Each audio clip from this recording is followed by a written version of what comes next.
What is going on, everybody, and welcome to the From Mourning to Action, Powerfully Working Through Loss podcast. I am your host, Dr. Damon Silas, and I am thrilled to have you here as always. I always got to start by saying thank you so much for being here. Thank you so much for tuning in. This podcast is all about working through our losses, working through those periods of time where we just get stuck. So today I'm actually going to be reading a little bit more from my book, What's Your Action Plan? 6 Powerful Ways to Get Unstuck in Your Life Now. And if you had a chance to tune into the last episode, it was part 1 of the N of the action plan, which is all about being in the now, being in the present. So this next section is all about forgiveness. And how do we get to a space of forgiveness? And sometimes when we can't forgive others who have done us wrong, we feel like they violated us in some way, shape, or fashion, or form, or whatever, that it's hard to move on. It can be really hard to move on when we feel like somebody has done us wrong, done us bad, and we end up essentially drinking poison and hoping that that other person suffers from our wrath.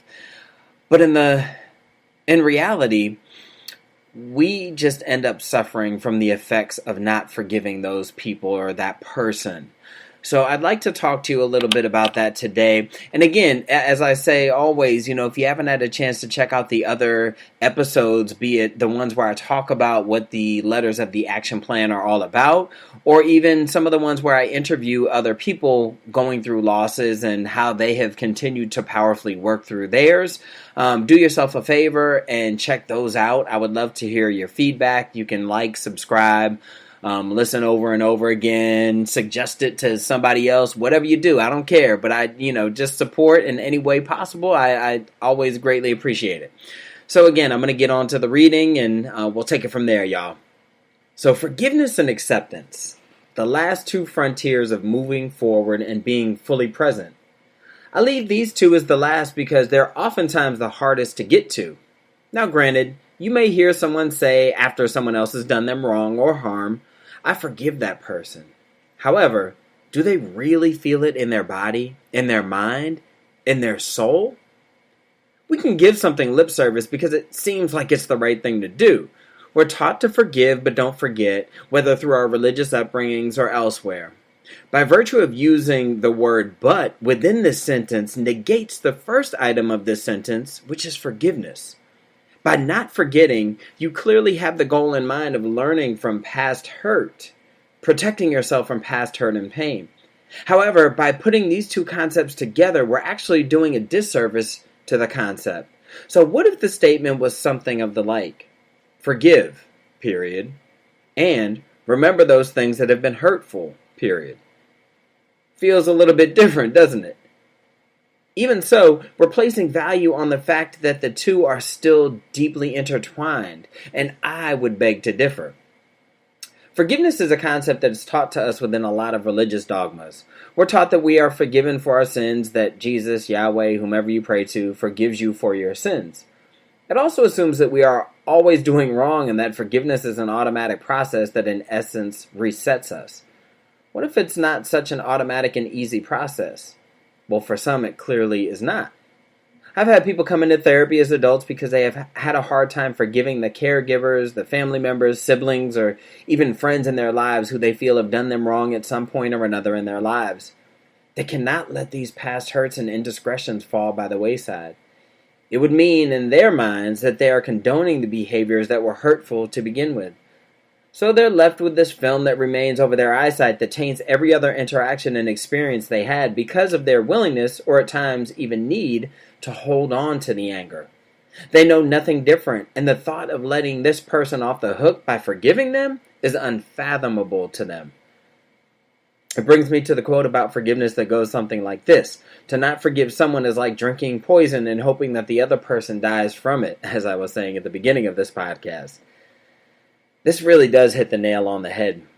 We're hoping that by holding on to our hurt, anger, resentment, and whatever else we feel toward that other person, that they will in turn suffer more. However, if we turn our focus inward, we realize that that way of thinking only takes and destroys us internally. We hold on to those feelings so hard and with so much conviction that it kills us silently. Nothing grows from anger but anger. Nothing grows from love but love. Everyone remains stuck when anger is the focal point. Imagine truly feeling a sense of forgiveness towards someone who wronged you. How liberating could that be? Speaking from personal experience, I can say that it not only freed me, but it freed many people connected to the situation. So in my process of forgiveness of the man who killed my sister, it not only lightened up the load I was unaware I was even carrying, but it also lightened up my mother's load, the perpetrator's load, and those who sat in the room with us when this process was happening. And guess what? Nothing else remains for me.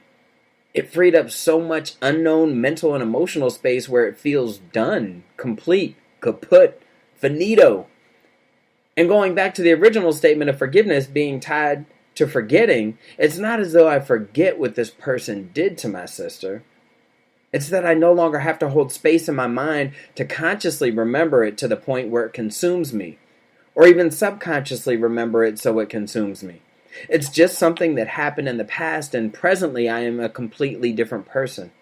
I can now spread the message of forgiveness to others, the power of it, thus impacting even more people than the initial act did. What a powerful and simultaneously liberating thing. The only caveat I would include with the concept of forgiveness is to do it on your own time. Don't do it because the church or God or to whomever you pray or worship or your parents or loved ones or therapist says so. Do it because you truly feel that not only will it free you, but it will free that other person. Do it because you genuinely feel it in your body, your soul, your spirit, your heart. Now, acceptance is the other side of the same coin. It's the concept of accepting that these things happened, however you label them, good, bad, or indifferent. As I learned from another seminar I once attended, there's nothing bad or good that ever happens. It is that things just happen. Our interpretation of it is what causes these events to be deemed as bad, good, etc. We attach meanings to things to try and make sense of them. But what if they are just things that happen? An accident is an accident. A death is a death. Winning the lottery is winning the lottery. Nothing more, nothing less. We attach meaning to it based on our own experiences and what we have learned and gathered over time. To accept these things as just things that happened and are in our past, because if they've happened, they no longer presently exist, that can allow a space to move forward without being weighed down by our interpretation of the event in question. How do I learn to accept or come to accept when that thing wronged me in such a way that I'm now jaded, traumatized, wary of all, etc.? That's a question you may be asking me. So my question back to you is this: what does holding on to non-acceptance serve you? How does it benefit you? Has it prevented that thing from happening in the first place? The answer to that would have to be no, or we would not be having this conversation. Will lack of acceptance prevent that from potentially happening again? Not necessarily. We never know what will happen from moment to moment, nor what anyone will do or is capable of doing. Does acceptance condone the behavior of whoever I feel wronged me? Absolutely not.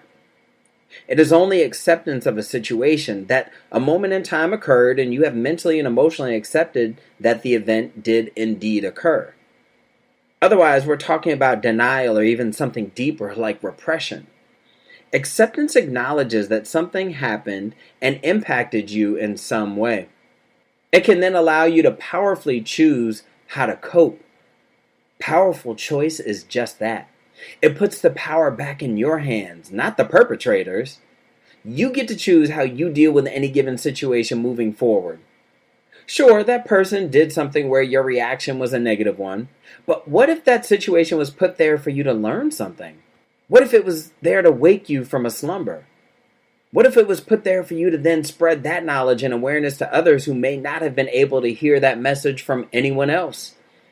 Your message or journey of acceptance is one to be shared so that others can then free up their mental energies and consequently journey to their own level of acceptance. This creates a greater world just by you finding your own level of acceptance. Single seeds grow trees. It brings to mind a speech I saw on social media platform where the lady was a mother of a brown child, so he was a minority here in this country. And she was talking about all the negative in the world that seems to consume us as a people, as a society, and as a culture. She spoke about the things he may have to endure as a brown boy just by virtue of the color of his skin. But towards the end of this powerful speech, she stated, "What if the darkness we are experiencing is not the darkness of the tomb, but the darkness of the womb?" I get chills even just writing this and even saying it again. What she was insinuating was that, what if what is occurring around us is not about the death of us as a civilization or as a nation, but what if it's the birth of something bigger, better, greater than what we currently have? That to me is the ultimate in acceptance of how things are and the reframing of how we see it. We tend to think that our way of seeing things is the ultimate truth, but indeed, there is always a different way to look at and interpret it. How about empowering ourselves through acceptance rather than taking a disempowering stance? There is nothing greater than that. So that, my friends, is the end of the action plan as we know it. Now, there is another part to this action plan book that I will come back at a later time and read and share with you. But I really do hope that you got something out of what this action plan is about. And even today, when we talk about forgiveness, it really is true. Too often I hear so many people saying, forgive but don't forget. Why forgive and don't forget? You don't have to forget. We don't, right? When there are significant emotional events, those are things that we remember, and that's okay to remember. But it's also okay to let go of the feelings attached to it. It's like when we have a scar, we can look at that scar years later and remember exactly what happened when we got that scar. But it just means that the pain is not so fresh, right? And it just means that we're able to let go of that pain and that story no longer consumes us. And, it's not something that pulls us and keeps us stuck and running in a rut, if you will. So I really hope that you get some value and have gotten some value out of not only today's podcast, but the previous podcast, as well as those podcasts that are to come in the future as I continue to talk to others about their losses and what they've been through. So thank you all so much for tuning into this mini-sode. Again, I am your host, Dr. Damon Silas. It is always a joy and a pleasure. Peace, love, and light, y'all. Until next time. Bye. From Mourning to Action, Powerfully Working Through Loss is a podcast based on Dr. Damon Silas's 2 books.